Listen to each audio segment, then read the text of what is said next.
sama-sama panjatkan kehadirat Allah Subhanahu wa Ta'ala atas limpahan rahmat, nikmat, dan karunia kepada kita sekalian. Alhamdulillah, pada kesempatan ini kita bisa bersilaturahmi walaupun secara virtual karena kondisi pandemi yang masih berjalan. Mudah-mudahan walaupun pertemuan kita secara virtual, tapi mudah-mudahan pertemuan ini ada manfaat bagi kita semua. Salawat dan salam semoga tetap terlimpah curahkan kepada junjungan kita Nabi Muhammad SAW, kepada para keluarganya, para sahabatnya, dan mudah-mudahan kita semua mendapat syafaat darinya. Amin ya robbal alamin. Para peserta Matsama Mandua Cirebon tahun pelajaran 2021-2022 yang saya banggakan, pada kesempatan ini saya akan membawakan materi tentang kurikulum dan sistem pembelajaran. Selama acara ini berlangsung, kita akan membahas tentang kurikulum dan bagaimana sistem pelajaran di Mandua Cirebon selama masa pandemi di tahun pelajaran 2021-2022. Perkenalkan, saya Nono Hartono akan bersama kalian dalam sesi ini. Mudah-mudahan apa yang kita dapatkan pada sesi ini bisa bermanfaat bagi kita semua. Yang pertama yang kita bahas adalah pengertian dari kurikulum itu sendiri. Pada awalnya, kata kurikulum itu berasal dari kata kurikure, dari bahasa Yunani yang artinya adalah panjang lintasan yang harus ditempuh oleh seorang pelari pada suatu perlombaan. Seiring berjalannya waktu, istilah tersebut diadopsi untuk bidang-bidang lain semacam pendidikan dan sebagainya. Di dalam bidang pendidikan, setelah melampaui berbagai perubahan-perubahan, maka didapatlah pengertian kurikulum yang sekarang berlaku yang kita gunakan, yaitu kurikulum adalah seperangkat rencana dan pengaturan mengenai tujuan, isi dan pembelajaran, serta cara yang digunakan sebagai pedoman penyelenggaraan pembelajaran untuk mencapai tujuan pendidikan tertentu. Sesuai dengan tadi apa yang saya katakan, bahwa pada awalnya kurikulum adalah panjang lintasan yang harus ditempuh oleh pelari dalam suatu perlombaan. Nah, jadi jika Anda sekarang sebagai pelajar, maka kurikulum mungkin lebih bisa diartikan adalah apa-apa saja yang harus Anda kerjakan, yang harus Anda laksanakan di dalam satuan pendidikan ini. Kurikulum itu sendiri merupakan komponen utama dalam sistem pendidikan yang dilaksanakan oleh guru sebagai penyampai kepada siswa. Dan guru dalam hal ini merupakan tokoh kunci dalam pelaksanaan dan pengembangan kurikulum. Dan kurikulum itu sendiri merupakan pedoman atau sumber konsep yang bersifat dinamis, mengikuti kebutuhan dan perkembangan zaman. Nah, apa-apa saja yang harus Anda dapatkan selama Anda menjadi siswa di Mandua Cirebon, itu nanti akan dibahas dalam struktur kurikulum yang ada di Mandua Cirebon. Namun sebelumnya, siapa saja sih yang menentukan isi atau rencana tersebut? Di Mandua Cirebon ada dua regulasi yang kita gunakan tentang kurikulum sendiri. Yang pertama adalah Keputusan Menteri Agama Nomor 183 Tahun 2019 tentang pedoman kurikulum PAI dan bahasa Arab di madrasah. Dan regulasi yang kedua adalah KMA Nomor 184 Tahun 2019 tentang pedoman implementasi kurikulum pada madrasah. Nah, di samping dua regulasi tersebut, ada regulasi-regulasi turunan dari KMA 183 dan 184. Yang pertama adalah untuk implementasi KMA 183 dan 184 tahun 2019 diturunkan lagi oleh Surat Direktur KSAK Madrasah, Direktorat Jenderal Pendidikan Islam nomor B4339 dan seterusnya tanggal 4 Desember 2019 tentang implementasi KMA 183 tahun 2016 dan KMA 184 tahun 2019. Disebutkan dalam aturan tersebut bahwa KMA 183 dan 184 berlaku efektif mulai tahun pelajaran 2020-2021. Artinya, mulai tahun pelajaran kemarin kita sudah menggunakan KMA 183 dan 184 tahun 2019. Kemudian yang berikutnya adalah regulasi pembelajaran di madrasah pada masa darurat COVID-19. Yang pertama, Surat Edaran Dirjen Pendidikan Islam nomor 258.1 tahun 2020 tentang upaya pencegahan penyebaran virus COVID-19. Kemudian yang berikutnya, Surat Dirjen Penis nomor B6861 DJ1 dan seterusnya tentang mekanisme pelajaran dan penilaian di madrasah dalam masa darurat pencegahan penyebaran COVID-19. Yang ketiga adalah SK Dirjen Pendidikan Islam nomor 2491 tahun 2020 tentang kalender pendidikan madrasah tahun pelajaran 2021 yang kita kembangkan nanti untuk tahun pelajaran 2021 dan 2022. Kemudian yang keempat adalah SK Dirjen Pendidikan Islam nomor 2791 tahun 2020 tentang panduan kurikulum darurat pada madrasah. Kemudian ketentuan-ketentuan atau konsep pembelajaran di masa darurat. Yang pertama, bahwa kegiatan pembelajaran pada masa darurat tidak bisa dijalankan secara normal seperti biasa. Yang kedua, siswa belajar dari rumah atau belajar jarak jauh bertujuan untuk memutus mata rantai penyebaran COVID-19.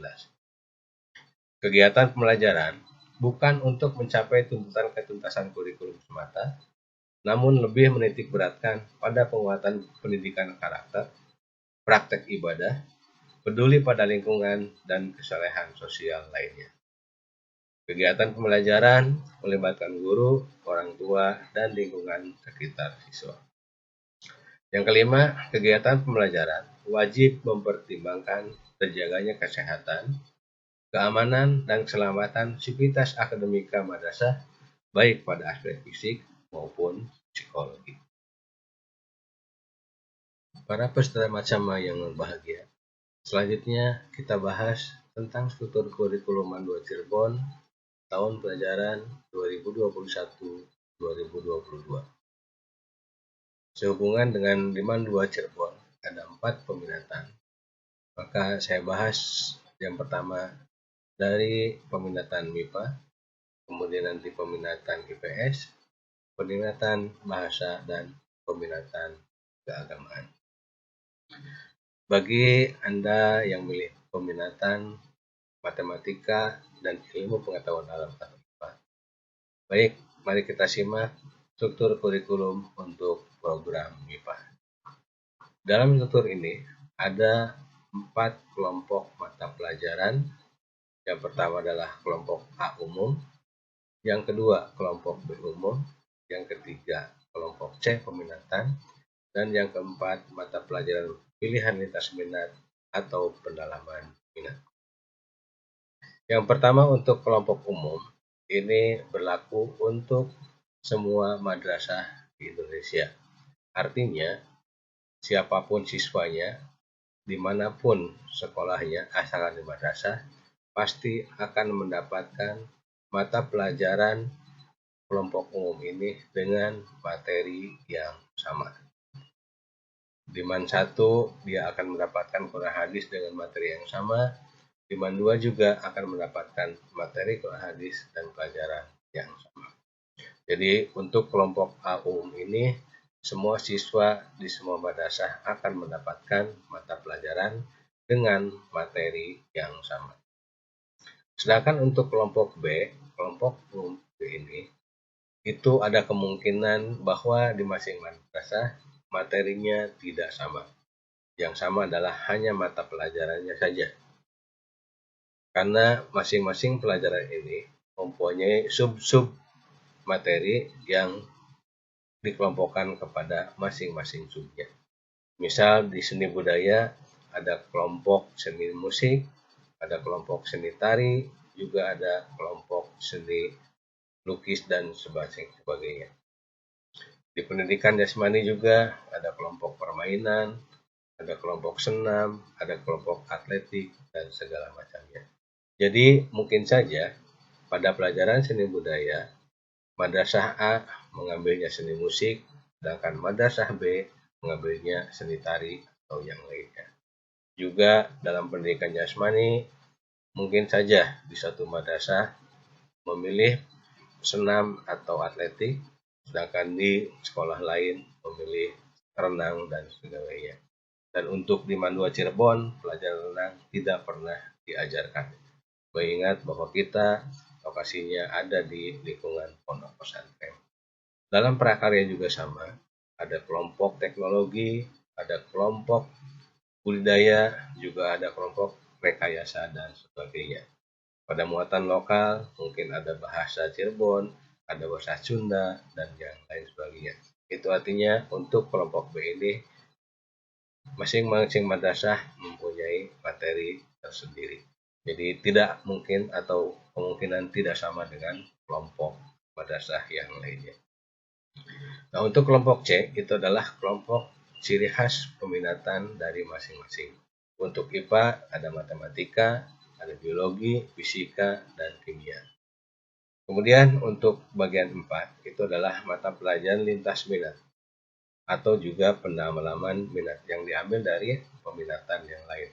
Untuk tahun ini di peminatan IPA, lintas minatnya adalah bahasa Inggris, yang kemudian adalah ekonomi atau juga geografi.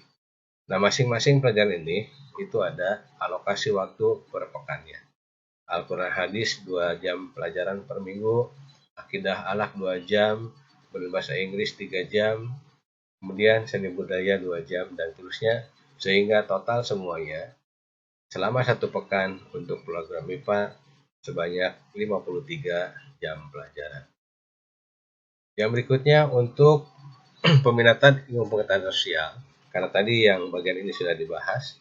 Untuk ciri khas peminatannya, pelajarannya ada geografi, ada sejarah, ada sosiologi, dan ekonomi, yang masing-masing jamnya ada 3 jam pelajaran. Kemudian untuk lintas minatnya ada bahasa Inggris, bahasa Jepang, atau juga bahasa Prancis. Dan total sama yaitu 53 jam pelajaran. Untuk peminatan ilmu budaya dan bahasa IBB, mata pelajaran ciri khasnya adalah bahasa dan sastra Indonesia, bahasa dan sastra Inggris, bahasa dan sastra asing. Asingnya ada 2, bisa Jepang, juga bisa bahasa Prancis. Dan yang keempat adalah antropologi. Sedangkan lintas minatnya adalah bahasa Inggris dan ekonomi. Sehingga total masih sama yaitu 53 jam pelajaran per minggu. Kemudian untuk ilmu-ilmu keagamaan, mata pelajaran ciri khasnya adalah tafsir ilmu tafsir, hadis ilmu hadis, fikih usul fikih, dan bahasa Arab. Kemudian jamnya masing-masing ada 2, sehingga total masih sama yaitu 53 jam pelajaran. Nah, kemudian bagaimana sistem pembelajaran yang dilaksanakan di Mandua Cirebon pada masa pandemi COVID-19 ini? Ada 2 sistem yang kita laksanakan. Yang pertama adalah sistem online atau daring, dan yang kedua adalah sistem luring atau offline. Dan pada masing-masing sistem ini ada tingkatan-tingkatan persiapan dan pelaksanaan. Yang pertama, dalam tahap persiapan bagi siswa, siswa harus memiliki program belajar dari rumah secara tertulis dalam bentuk jadwal pelajaran. Nanti jadwal pelajaran akan dikasihkan oleh pihak madrasah kepada masing-masing siswa di kelas masing-masing. Yang kedua, dalam tahap persiapan ini, siswa harus memiliki petunjuk pelaksanaan daring. Yang ketiga, siswa harus memiliki bahan ajar yang dilengkapi dengan langkah-langkah pelajaran yang jelas lengkap dengan alat evaluasi. Kemudian yang keempat, siswa memiliki alat komunikasi dan kemampuan akses internet. Yang kelima, siswa memiliki kontak person guru atau teknisi sekolah jika terjadi kesulitan belajar. Artinya ketika nanti Anda menghadapi kesulitan dalam belajar, Anda bisa menghubungi guru kemudian atau teknisi sekolah. Kemudian pada tahap persiapan bagi guru, guru harus menyiapkan program pembelajaran BDR selama 1 semester. Yang kedua, guru harus membuat bahan ajar yang berorientasi pada pengembangan keterampilan berpikir tingkat tinggi dan literasi. Guru harus membuat alat evaluasi, memiliki media pembelajaran, kemudian menggunakan model pembelajaran. Bagi orang tua, pada tahap persiapan ini, orang tua harus mengalokasikan anggaran untuk kuota internet. Yang kedua, orang tua memiliki edaran, program dan jadwal pelaksanaan belajar dari rumah. Dan yang ketiga, orang tua memiliki kontak person guru atau wali kelas atau teknisi sekolah. Yang kedua, pada tahap pelaksanaan, siswa sebelum belajar harus melakukan pembiasaan dalam rangka pembentukan karakter, misalnya menyanyikan lagu Indonesia Raya, literasi, sholat duha, berdoa, dan lain-lain. Yang kedua, siswa melaksanakan instruksi pembelajaran sesuai dengan pendekatan dan model pembelajaran yang dikembangkan oleh guru. Kemudian, siswa melaksanakan pembelajaran dengan menganalisis, sintesis, evaluasi, dan mencipta terhadap materi belajar yang tersedia dalam modul. Kemudian, siswa melakukan komunikasi dua arah dengan guru melalui media komunikasi yang disediakan dan disepakati oleh guru. Kemudian melakukan evaluasi pembelajaran dengan mengerjakan soal hot atau unjuk kerja secara virtual. Bagi guru sendiri, guru harus mengecek kehadiran peserta didik, melakukan dan mengarahkan kegiatan pembiasaan perilaku hidup bersih dan sehat, gerakan masyarakat sehat dalam pengembangan pendidikan karakter. Kemudian menjelaskan langkah-langkah pembelajaran dalam mengembangkan kemampuan berpikir tingkat tinggi yang harus dilakukan oleh siswa. Menjelaskan hasil yang harus didapat siswa dan membuka ruang dialog sebagai bahan untuk umpan balik pembelajaran berikut. Dan orang tua itu harus mendampingi peserta didik selama belajar di rumah berlangsung. Mengawasi peserta didik selama para peserta sama yang berbahagia. Bagian kedua dari sistem pembelajaran yang ada di MAN 2 Cirebon adalah sistem luring atau offline. Sama seperti halnya dalam online. Di sini juga ada tahap persiapan dan ada tahap pelaksanaan. Yang pertama, tahap persiapan bagi siswa, bahwa siswa harus memiliki jadwal belajar di rumah. Yang kedua, siswa harus memiliki bahan ajar yang akan dipelajari selama masa pelajaran. Bagi guru, pada masa ini, guru harus menyusun program belajar di rumah untuk 1 semester. Guru harus memiliki dan menyusun bahan ajar, juga guru harus memiliki jadwal belajar dari rumah. Kemudian, bagi orang tua, harus memiliki kontak person guru atau wali kelas. Orang tua harus menyediakan tempat belajar yang nyaman di rumah. Kemudian, orang tua juga harus memiliki jadwal belajar di rumah. Kemudian, orang tua harus memahami teknis belajar di rumah melalui sistem luring. Dalam tahap pelaksanaan, siswa melakukan kegiatan pembiasaan. Yang kedua, siswa melakukan pelajaran melalui bahan ajar.